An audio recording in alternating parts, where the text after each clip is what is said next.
Good evening and welcome to the other side of medicine. I am Dr. Chris Stosik. Glad you're spending a little time with us this evening. You're on the other side of medicine.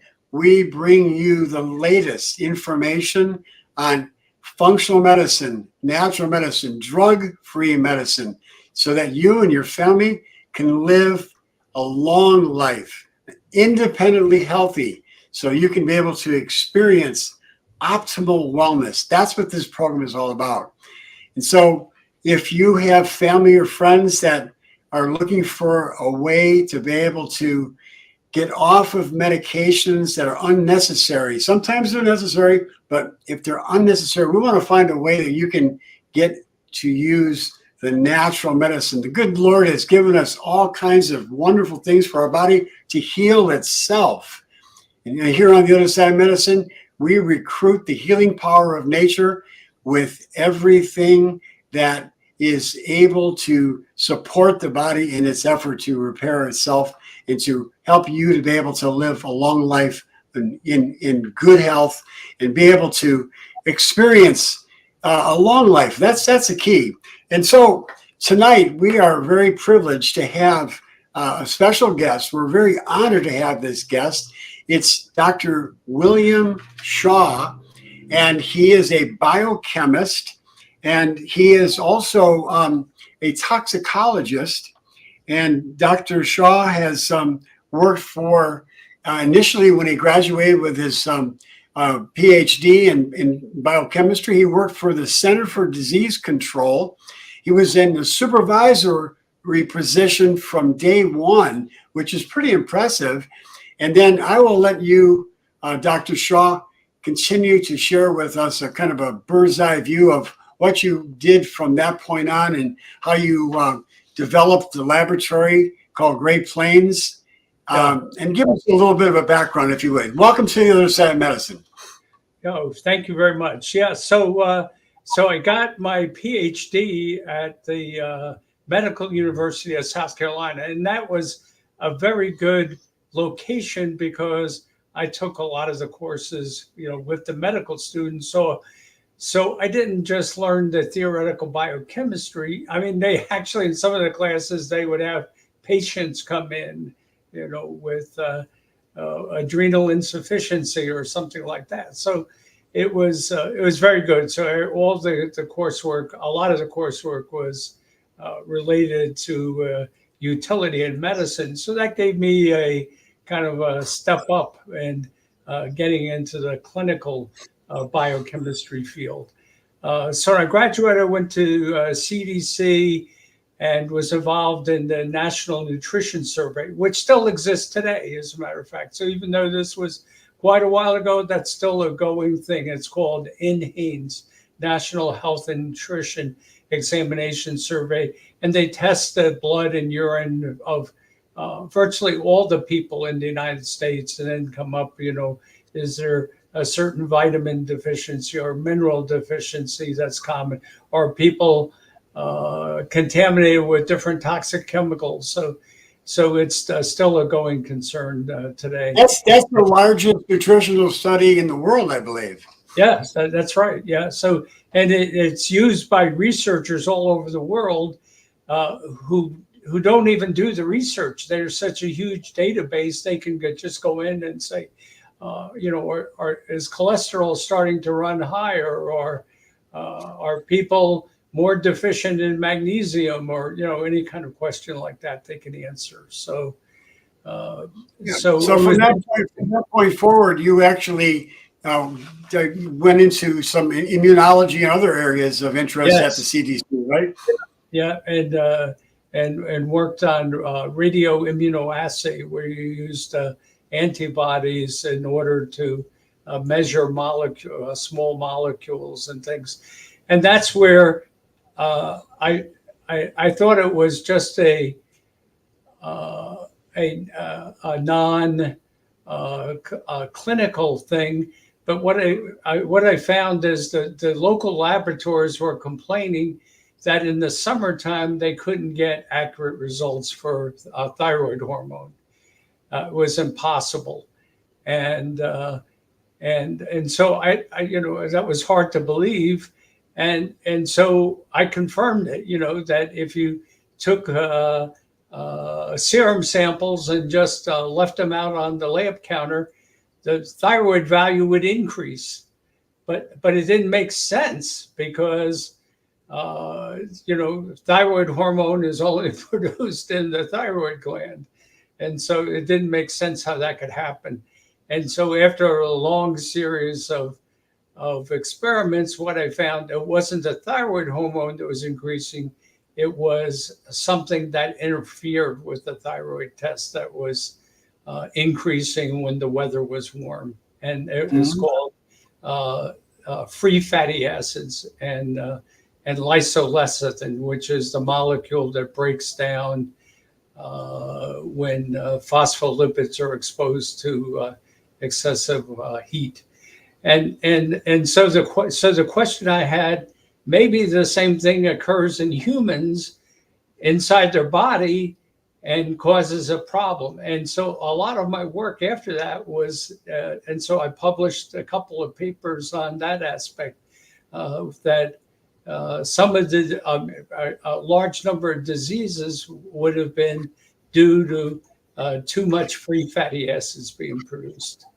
And so just by chance, I happened to have a clinical use for this. So I had moved into a new house and wanted to meet the neighbors. So I came up, I walked across the yard to the next door neighbor's house and knocked on the door. And a young woman came to the door and she said, well, I can't invite you in now. We're having a severe medical problem. Her husband had juvenile diabetes. He was in his probably around 25, and he was dying from the juvenile diabetes. His creatinine clearance, which is a measure of the filtration rate of the kidneys, was 0.5. So a normal value is about 125. So he had less than 1% of his kidney function still operating. And because of my work on fatty acids, I knew substances. What I suspected, this is probably a lot of people haven't thought this, but most people in the world don't know there's two major functions of insulin. One is to keep blood sugar under control. But the second thing that virtually nobody knows is that it's to keep free fatty acids under control. And so laboratories throughout the world, probably every laboratory in the world, has a test for measuring glucose in blood serum. Virtually maybe 0.1% of the laboratories in the world or less have a test for free fatty acids. And so what I suspected, it wasn't the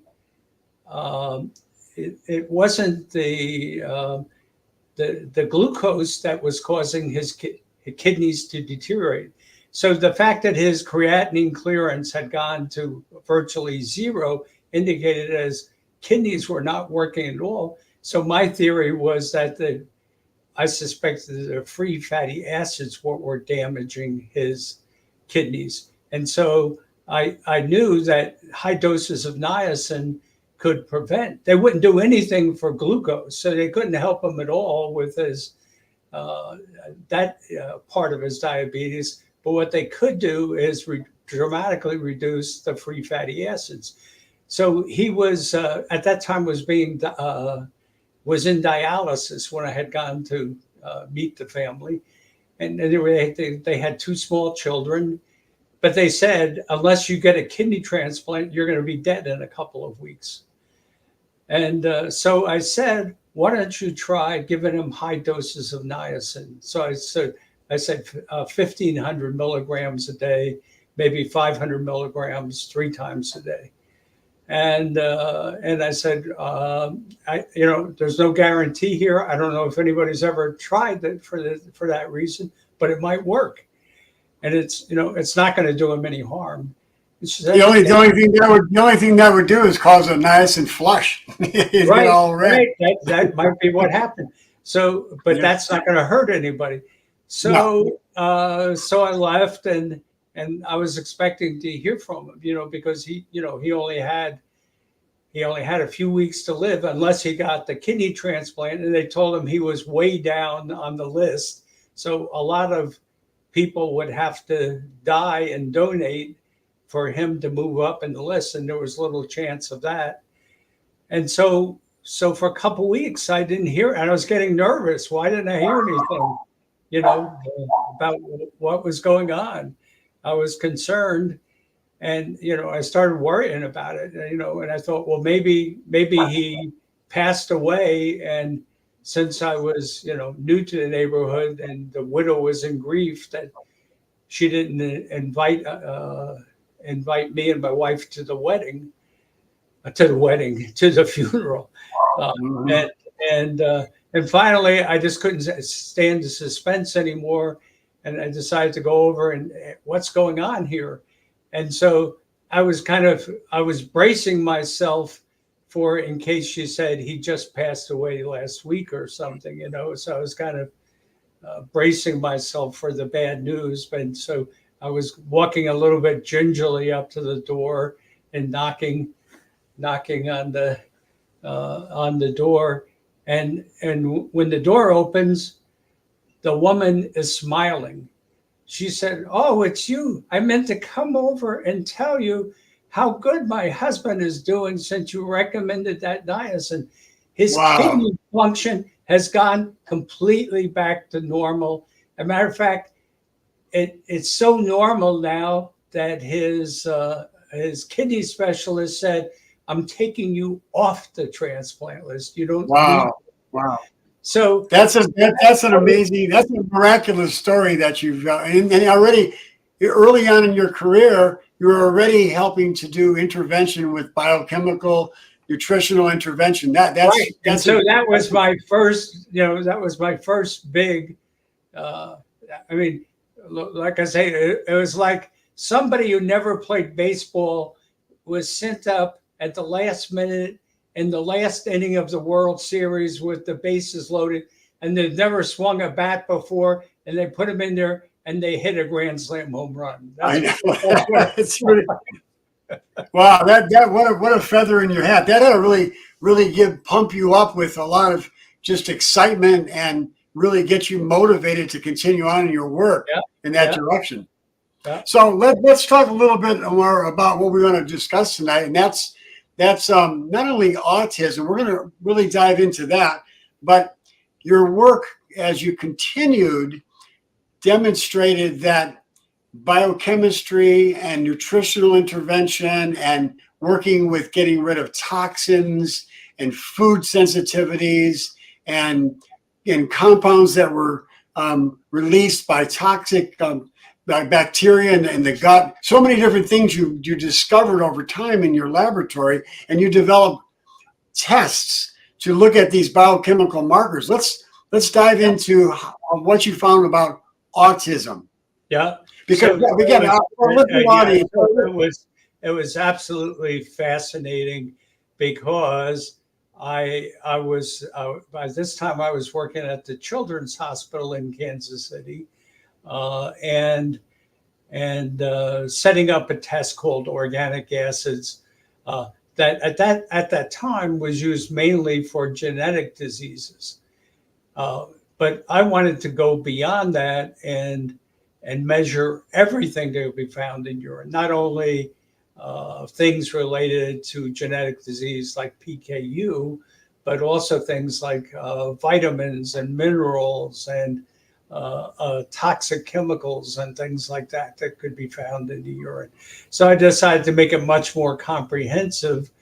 And so one day we had a colleague of mine from since Children's Mercy, it's in Kansas City, Missouri. A colleague of mine was at the medical school that was right across the state line in Kansas City, Kansas.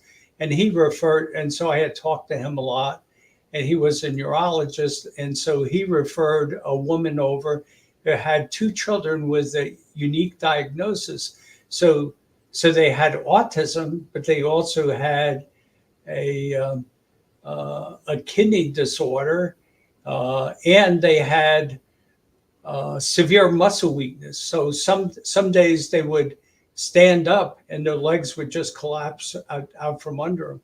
And so I got a copy of the medical record, and it was about the thickness of the Manhattan Yellow Pages. So it was about 3 inches thick, their medical record.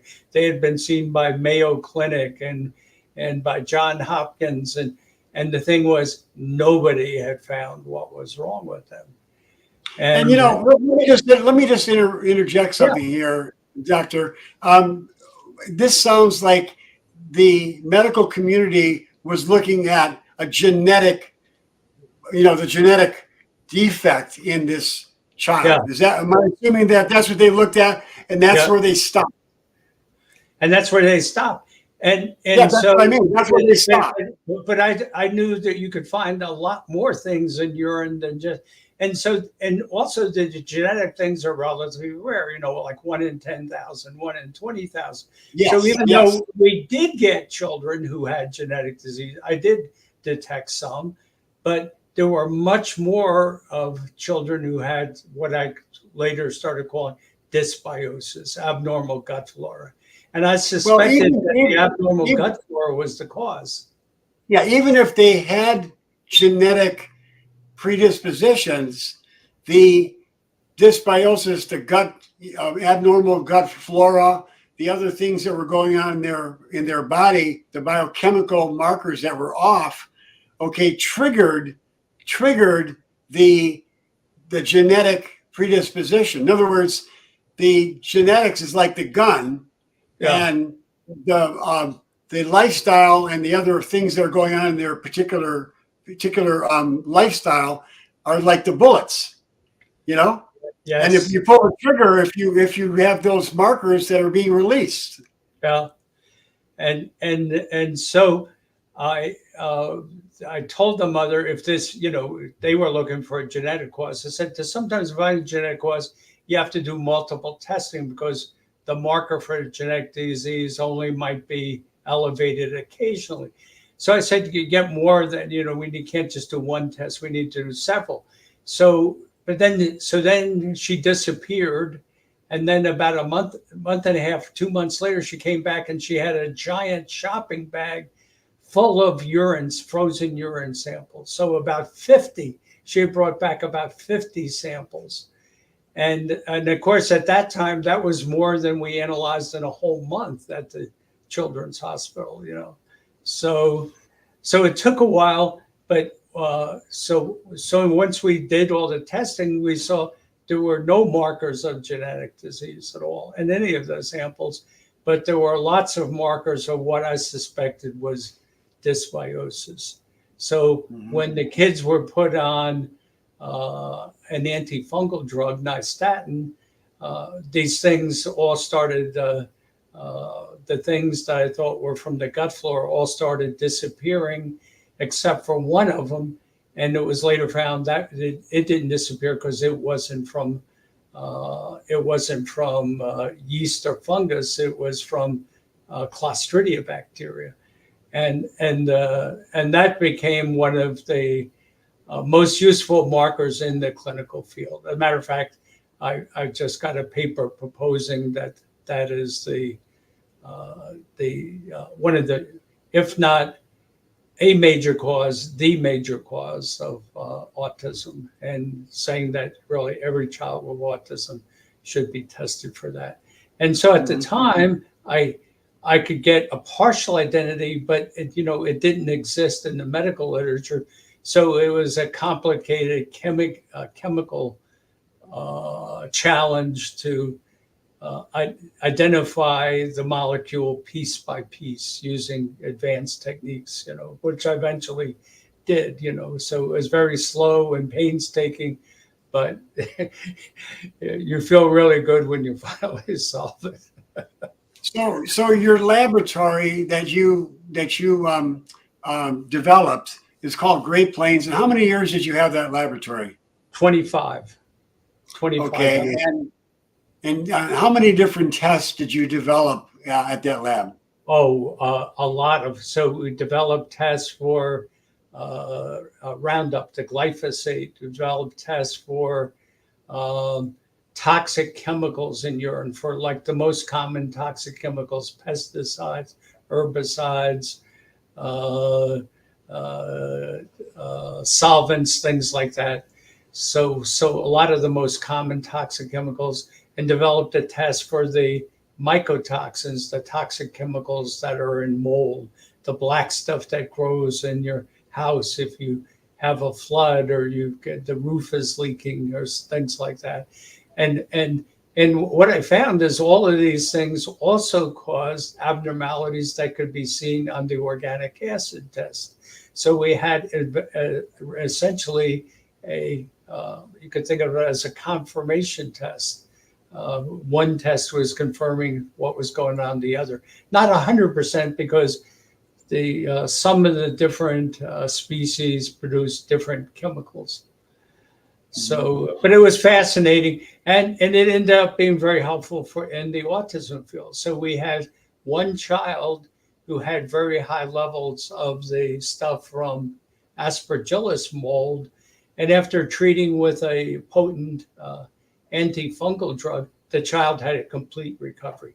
So it went from being substantial autism to not having any autism symptoms at all, and so he went from being not able to speak to being one of the smartest kids in the class. He developed musical talent. He could play the piano. He was the star of the soccer team. And so not only did he lose the autism, he became like a super kid. Sure. Well, it's really unfortunate that today in conventional medicine, the only treatments that are available are behavioral therapies and pharmaceuticals for conditions like autism. And I know, you've had much more experience with so many doctors that you worked with over the years. In my little practice, I've seen several of my patients, children with autism, who went from having severe autism. I mean, I remember one child that when he first came into my office, he literally got up on my desk and was climbing the wall. And he Yeah. was just totally, just completely out of control. Yeah. And he graduated from college. He's absolutely normal Yeah. and become productive in society, and no signs of autism. And I'm Yeah. sure you've seen hundreds, if not thousands, of cases. Yeah. That So there are a lot of cases. Like one of the parents had come to me and said when they were diagnosed, the neurologist said, I just want to say it's unfortunate that you and your husband decided to have children. You need to put the kid in an institution and forget he was ever born. That kid, after the nutritional treatment, became completely better. As a matter of fact, we documented it on video with the head of the Missouri Autism uh, uh, uh, autism diagnosis. The woman who was a developmental pediatrician who was in charge of the autism program for the state of Missouri, she got on the videotape and documented that she had made the diagnosis of severe autism, but after treatment, she went on record of saying he's now completely normal. And she said, well, really, actually, a lot better than normal. He's an exceptional kid. That's wonderful. Here's the thing. There are people today that just are getting the conventional perspective. There is some benefit to the behavioral therapy, but when they leave at that point and do nothing else, they've really missed out on the hope that is available for them to be able Yeah. to have their children become normal. So let's dive into some of the other things. I want to talk a little bit more about the bacteria in the gut, the good and bad bacteria in the gut and how that really Yeah. has a significant impact. And we can actually test for that and look for things like you said, Clostridia, which is a very harmful bacteria. And we can look for those things in things like stool tests and be able to identify and then get rid of them and be able to get rid of those toxic compounds that they're producing. People have to realize that those bacteria, they give off toxic compounds, and those toxic compounds can cross the blood-brain barrier and Yes. get into the brain and cause neurological problems. Isn't that right? Yes. So the thing is, the bacteria doesn't have to enter the brain. So the bacteria, and that's what a lot of people didn't understand.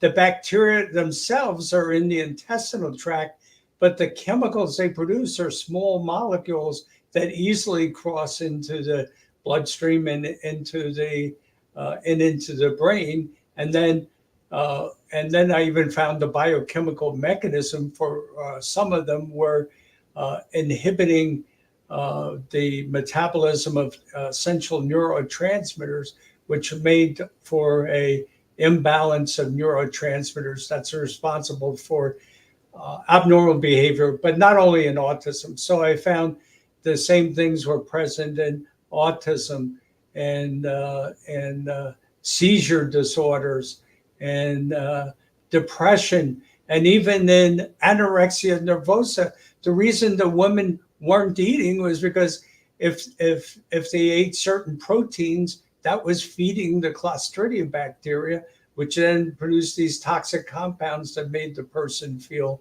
extremely bad. So the behavior of not eating doesn't make any sense. And do you realize that it was intoxicating the person? So their response is to stop eating the stuff that's making me sick. Mm-hmm, mm-hmm. So when we identify through laboratory testing, we can identify if there is harmful microorganisms like Clostridia living in the gut, and then we can get rid of them. And they don't have to use medications. I know over the years, I've had people who've had Clostridia bacteria living inside of them, and also C. difficile and other types of harmful microorganisms. And you can use things like oregano oil and other types of compounds, herbal preparations. Yeah, so the oregano actually works better than a lot of the very expensive antibiotics, and of course, you don't even need a prescription. And without the side effects of causing more really disturbance. very few or maybe no side effects. So it is extremely helpful. And the big benefit is the oregano not only kills the growing cells, but it kills the spores as well. None of the antibiotics do that. So it's much more useful than things like vancomycin or flagyl, because the problem with those antibiotics is they don't kill the spores. And so as soon as you stop using it, the person becomes reinfected. And of course, the same thing is taking place for the people who have ulcerative colitis due to Clostridia difficile or something. That they have the same problem because they're using antibiotics that don't kill the spores. Yeah, well, here's the thing: people have to recognize and realize that, although antibiotics can be life savings, we're not going to discount that. They can be life-saving, but they're too often used too quickly and indiscriminately. And there's so many things you can do to get to the root cause of something instead of having to use the antibiotic. Because when you use the antibiotics like candy, which doctors just prescribe them like candy, then you disturb the gut bacteria and you create harmful microorganisms from beginning to populate. Isn't that right? Right, and of course, the Clostridia a lot of times it occurs after the use of antibiotics, because many of the Clostridia are resistant to some of the things that other bacteria are killed by. And so you get a person who maybe only had a few Clostridia, after antibiotics, they're overloaded. And so they have a severe reaction. Yeah, I've seen people with, with C. difficile that have had 5 or 6 episodes of ending up in the hospital with these recurrent Clostridia infections. And once we got them onto a good, healthy diet, got them onto a protocol of using oregano and thyme oil and some other, echinacea and some other herbs, and they never came back. They were absolutely normal, and they stopped that continuous sequence of having to go back into the hospital and almost dying. Yeah, I know. So one of the parents I talked to, unfortunately, it was a week too late.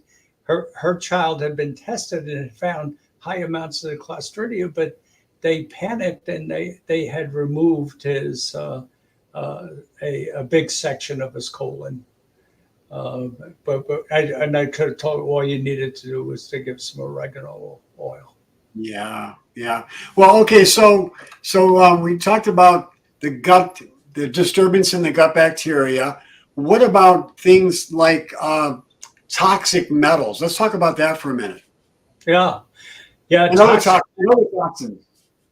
Yeah. So toxic metals are very important, and what's also important, it's very important to also look at what I call the Goldilocks elements. There's a lot of Goldilocks elements that too much is harmful and too little is harmful. So, for example, manganese is you can have a nutritional deficiency, but if you have excess manganese, you can have severe psychiatric problems due to excessive manganese. So people have to be very careful when they're taking supplements, not to overdo it. And some of my biggest success cases were testing the heavy metals. And my favorite, not only testing the heavy metals, but the essential elements. Because, for example, a lot of the kids with autism had a complete deficiency of lithium. And so supplementation with lithium was very effective in helping a lot of kids with autism. And speaking about that, what about like zinc and other types of minerals? Did you find an association? I know that I have as well. Yeah. Zinc is something that's very important, especially with the picky eaters. So even without doing testing, matter of fact, this was, I think it was yesterday. That's when I was talking to one of the parents who had an extremely picky eater, would only eat, I think, 1 or 2 foods. And I said, you just need to give them a lot of zinc, because that's have numerous cases where they say, oh, my kid will only eat 2 things. And then I tell them we need to give them some zinc supplementation. Then I see them a year from now. They said, my kid now eats everything on the table that's put in front of him. So it's very rewarding to see those kind of changes. The problem is the extremely picky eaters won't even take the supplements. That's a problem that you have to overcome sometimes. Mm-hmm. Okay, so let's talk a little bit about some of the testing that people can get done for, like, for example, the toxic metals, or for other types of food additives and things of that nature that can be triggering neurological problems like autism, as well as other neurological disorders. We don't want to just forget about these other neurological disorders, because behavioral problems and brain disorders are all affected by these things that we're talking about.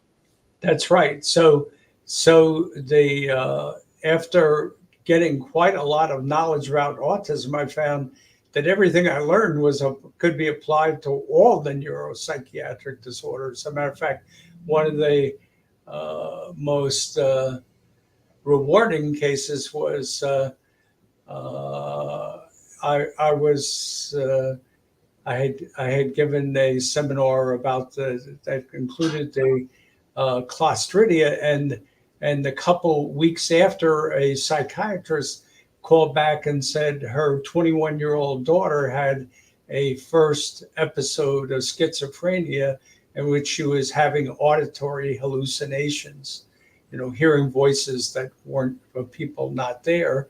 And she had one of the highest amounts of the Clostridia I had ever. Since then, I found even higher, but at the time, it was the highest I had seen. And so she, by just giving, at this time, I didn't know about oregano, so she used, I think she used vancomycin. But in any case, the daughter was completely treated just by using that. She didn't have to use any neuroleptic drugs. She didn't have to use Haldol. She didn't have to use any kind of psychiatric drug at all. Just treating the Clostridia caused a complete remission of all the symptoms of schizophrenia. And what I found is, afterwards I did a dozen people who had never been treated with drugs, and 5 of those had the elevated Clostridia. So it's something that's unfortunate, but it did not. Just reporting the one case, it was not enough to change people trying to stop using neuroleptic drugs. But this is something that should be done on anybody with a severe psychiatric illness. Mm-hmm. Mm-hmm. Okay, well, let's talk a little bit about how food, the food can be causing and triggering symptoms. Even a healthy food can be triggering symptoms. So let's talk a little bit about that and how that can affect autism and other neurological disorders. Yeah, so it's food sensitivity, and a lot of the food sensitivities can be picked up with what is called an IgG, which stands for immunoglobulin G, one of the major classes of antibodies.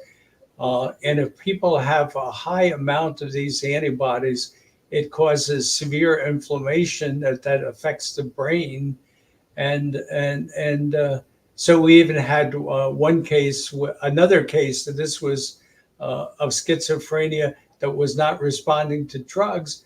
And we just did the simple food allergy test. And I think we found 3 foods the person was highly allergic to, took them off those foods. And again, complete remission of symptoms just by removing the foods. So it's just amazing, the simple things involving the things people are exposed to, including their food, but also the metals in their environment, the other non-metal chemicals, and the mold that's extremely common, especially if in places like Florida or other places that are subject to flooding. It can be a huge problem. And in some cases, the mold continues. So even if the person leaves the house, the mold sets up housekeeping in the person's intestinal tract. And in one case, the person had moved out of their moldy house and then were tested 10 years later, and we still found the mold metabolites in the urine 10 years later. So the mold was growing in the person's intestinal tract and continuing to make them sick. So antifungal therapy is very important when treating mold. Yeah, I wanted to go back to looking at the foods, because foods can, again, trigger these food sensitivities and these allergic reactions. You mentioned the IgG. When people will tell their doctor, well, I think I might have a possible allergy to a food, can you test for it? Well, typically, the family doctor or the allergist is going to test for an IgE, which is an antibody for an immediate response. Right. And what we're talking here about is a delayed response. A delayed response, completely different. And so many people end up getting the wrong test, so. Yes, exactly. That's what point I wanted to make. So talk a little bit about that, the difference between the two, and so that people can understand there is a distinction. Yes. So the IgE is the kind of thing that causes what is called anaphylactic shock. This is the thing. This is the reason that Southwest Airlines stopped serving peanuts, because they had a teenage couple on one of their flights, and the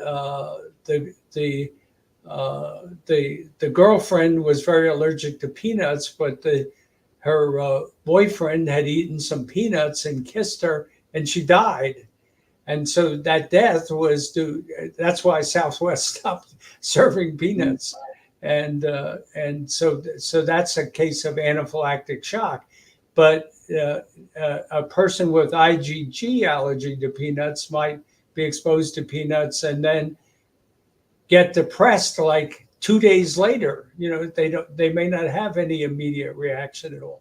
But if you only had so much money, I would tell the person, get the IgG test first, because a lot of people know if they have IgE allergies, because that's my point. Yeah, that's exactly right. If you eat strawberries and you break all out, well, you don't need an IgE test to know you've got extreme IgE allergy to strawberries or peanuts or any other thing. Yeah, because the IgE reactions occur within minutes typically, or up to a couple hours, but you could pretty much tell that on your own. And that's what I tell all my patients, save your money and get an IgG test, because it's going to be much more valuable. But most common, let's talk about the most common foods that can trigger these responses. What are the most common ones? I know that I find them in my practice, but I'd like to hear from your perspective as well. So by far, the most common are the wheat and milk.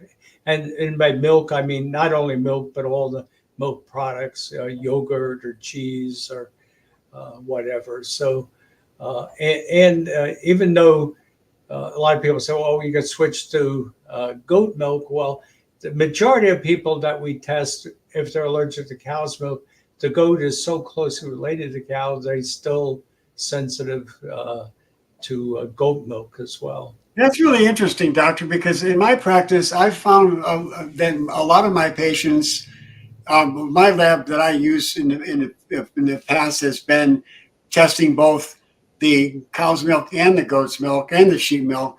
And I found that a lot of people can have the sheep or the goat milk, especially the cheeses. And then it's interesting, you found it didn't. It's not the same. Yeah, well, it's just, some people weren't able to tolerate either. But we did find some people who were very sensitive to cow, but not goat.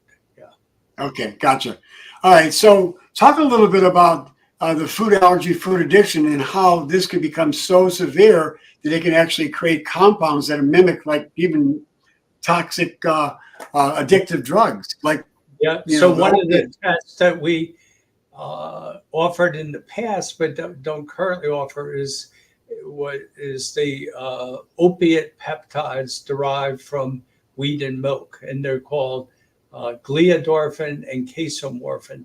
And the morphin comes from, they react very similar to morphine. Matter of fact, the casomorphin is actually more potent than some of the narcotic drugs and binding to opiate receptors in the brain. For our listening audience's benefit, casein is the protein, one of the major proteins in milk. Correct. Yeah. And so the person can actually have severe addiction. As a matter of fact, some of the people actually had, when they tried to abstain from these foods, actually had a reaction very similar to the drug withdrawal, the opiate drug withdrawal, the shakes, and even occasionally seizures with the person who's really severely addicted. That can happen. It's not the usual thing, but it's something that can happen. Mm-hmm. When I was a child, I was severely allergic to cow's milk, and my parents would routinely find me under the table with sticks of butter. I would eat just whole sticks of butter. They would hide the milk from me, but I'd get the butter off the table and I'd eat the whole stick. I was addicted to it. So that's kind of funny you brought that up, because my son had a problem with his new dog the dog, he didn't realize that the butter was disappearing from the table. His dog was eating the sticks of butter from a uh, So, a, uh, a golden retriever. mhm, mhm. So the food sensitivities can cause a lot of these behavioral disorders as well, including, like you said, depression, anxiety. They can cause ADD, ADHD. What is your experience with people who have conditions like Parkinson's, for example? Are Yeah, these things that we're talking about? Do they affect Parkinson's and Alzheimer's as well? All these things we're talking about? yes. So for example, we tested about 100 patients with Parkinson's, and and a very high percentage had high levels of the mold mycotoxins in their urine. So a matter of fact, I passed the word around of, uh, if J. Michael Fox, the TV star with Mhm. Parkinson's, we do all the tests for free if he wanted to, but nobody's ever passed it along, because Wow. it's a very high incidence, and also found high amounts of the Clostridia in some of the patients as well. So Mhm. these are all things that can be treated easily, So and also toxic chemicals that can be treated just using sauna treatment. So sauna treatment can be very effective. Matter of fact, I don't remember his name yet, but they're one of the physicians who uses that a lot in California. He has pictures of people after a number of sauna treatments, and you can see all the toxic stuff is pouring out of the skin of the people, like green, black, red stuff pouring out of the skin. And so you have to be sure to wash and shower afterwards so it doesn't go back into the body. Mhm. So Mhm. anybody who's had any toxic exposure, uh, sauna treatment was done by the people who did badly after they were the rescue workers after the 9/11. A lot of the rescue workers got exposed to every kind of chemical. So a lot of the people did much better. They were having severe symptoms of fatigue and headaches and depression, and cleared up after a number of sauna treatments. Yeah, the nice thing about all these things is that they're safe and they're effective and they're time proven as well. So it's nice that people can rely on these natural uh, therapies that are again not going to cause side effects. So I think that's a really important thing for people to understand. Yeah, yeah. So the amount of side effects is very, very minimal. Practically nothing when you look at. With these drug commercials, it takes almost the entire drug commercial to talk about all the side effects that occur with a particular drug. And Yeah. I wonder how somebody, after hearing all that, can still, it says, tell your doctor you want to get X. After listing all those terrible side effects, including things like, suicide. It's supposed to be a drug for treating depression, and one of the side effects is suicide. Yeah, exactly. It's hard to fathom how people can get sucked into doing those things without. And here's the thing, people have to understand that there is so many things that we're talking like tonight about the integrative approach.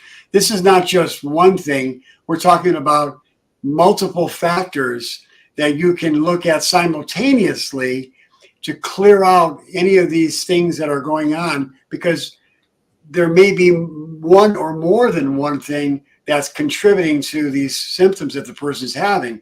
And when we eliminate things like getting rid of the harmful microorganisms out of the gut, replenishing the good bacteria, making sure there's no nutritional deficiencies, getting rid of the toxic elements, whether it's metals or it's preservatives, or if you have, somebody that's, has excessive stress in their life, and they're, creating lots of hormone imbalances from the stress and not dealing with that properly. We can do all these things, integrative approaches, simultaneously, and people respond. So it's a beautiful, it's a mosaic, and that's why I think your lab now is called Mosaic, because there's many. That was the idea. Yeah, you're using a lot of different approaches to come up with an integrative whole. Yeah.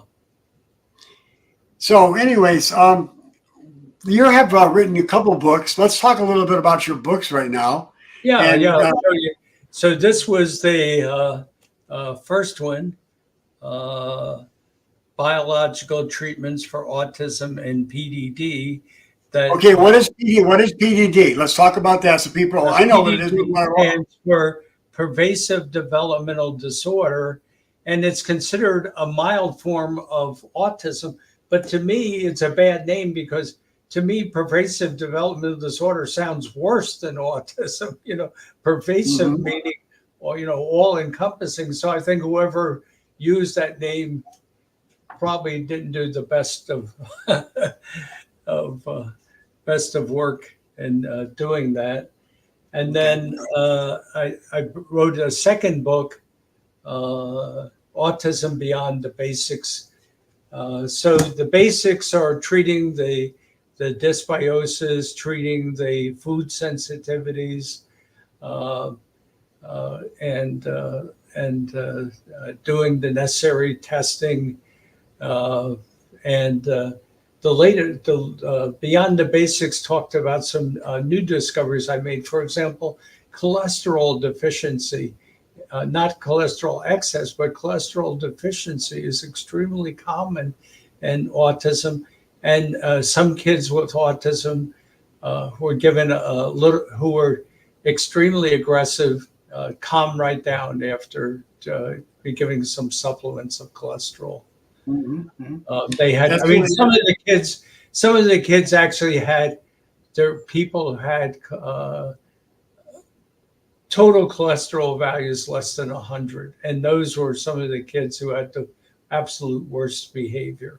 And so treating them with supplemental cholesterol was very helpful to them. Now, you have a research paper that's going to be coming out, and it's going to be in a major medical journal. Let's talk a little bit about that for a minute. Yeah. So what that is the talking about what I think are the two major causes of autism. Not the only ones, because we talked about heavy metals, we talked about other kind of toxic chemicals. But so at the beginning, the rate of autism was about between 1 in 5,000 to 1 in 10,000 when you look back to like the 1970s or so. And then lately, it's now reached the incidence of 1 in 13 boys in California. So there's not huge genetic mutations that are cropping up. That seems to be unlikely. But what was creeping up was the biggest thing is the use of Roundup. So the Roundup, it contains a chemical called glyphosate, and Roundup is used as a weed killer. But what they do is they genetically change the food crop so it's not killed by glyphosate. And then the glyphosate can be put all around the food, and it kills all the weeds, but it doesn't kill the plant. Like the two of the most common are corn and soy. And the problem is now, like in the United States, probably 99% of all the corn is contaminated with glyphosate. And so people who are eating a high amount of corn are in trouble. So I published a paper, a family, they were of Mexican descent. And so, of course, the most popular food in Mexico was corn tortillas. So all the kids had very high amounts of glyphosate in their urine. And what I found overall is that the people with high glyphosate have the most serious illnesses.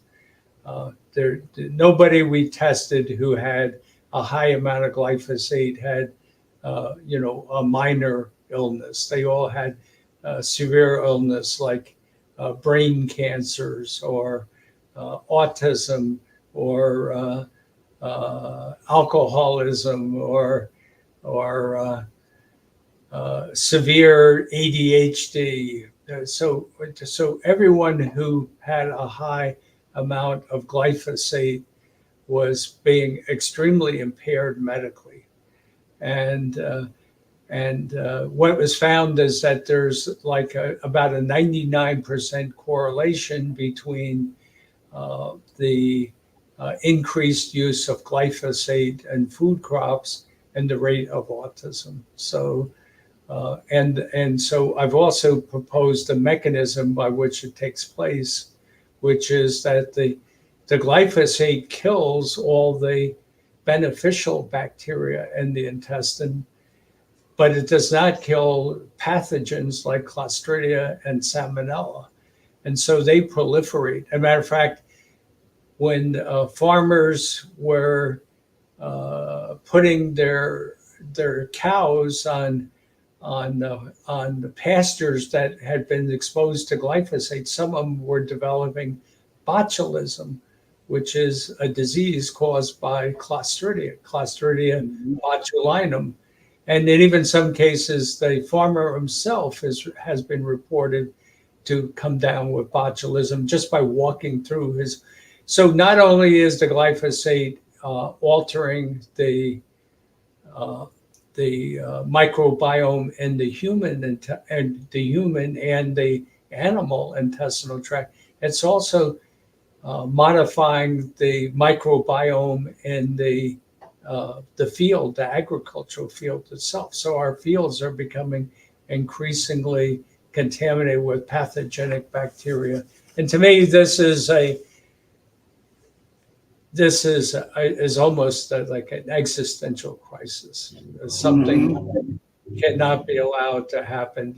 So climate change is a very important thing. I would rank this problem right up there with climate change. Yeah, what mechanism do you think is allowing the harmful bacteria to proliferate inside of the gut, for example, and not allowing the healthy bacteria to live and killing off the healthy, but letting the harmful live? What mechanism do you think is causing that? So it's just they did DNA testing, and they have DNA sequences that made them resistant to the glyphosate, the harmful bacteria. Whereas the beneficial bacteria, like lactobacillus or bifidobacteria, were extremely susceptible. And they did testing where they, put the different organisms in different concentrations of glyphosate, and they proved that was the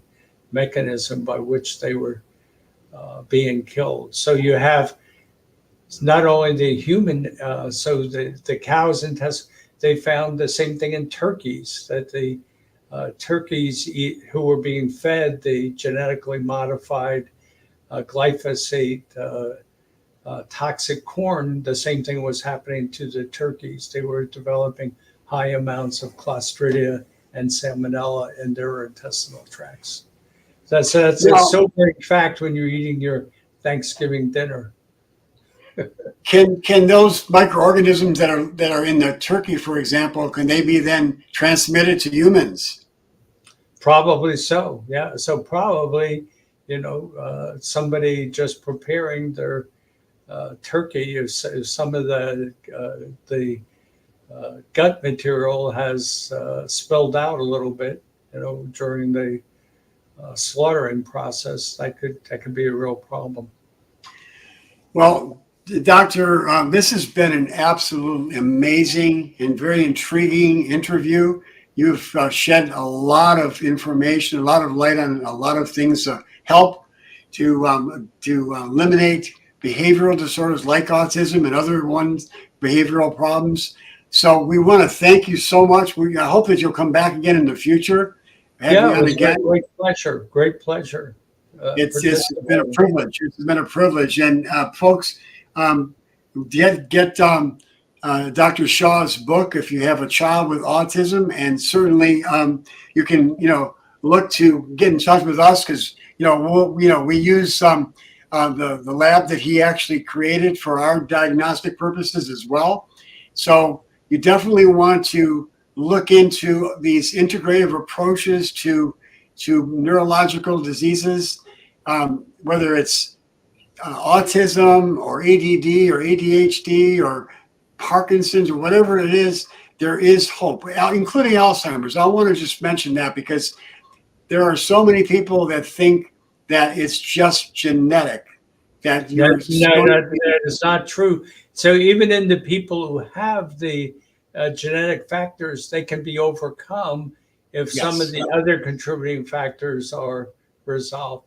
Like, so I found, for example, that high iron is one of the most common factors that people have with Alzheimer's. And of course, iron builds up, especially in women when menopause occurs.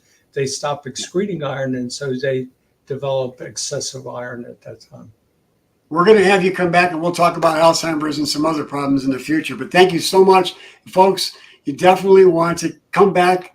Follow us on social media on the Other Side of Medicine. Tell your friends about us so you can get to hear guests like Dr. Shaw, a brilliant scientist who's really made a huge difference in thousands and thousands of people across the world's lives. So again, Dr. Shaw, thank you so much for being with us tonight. God bless you. Thank you. God bless you too. Thank you. Good night. Good night now.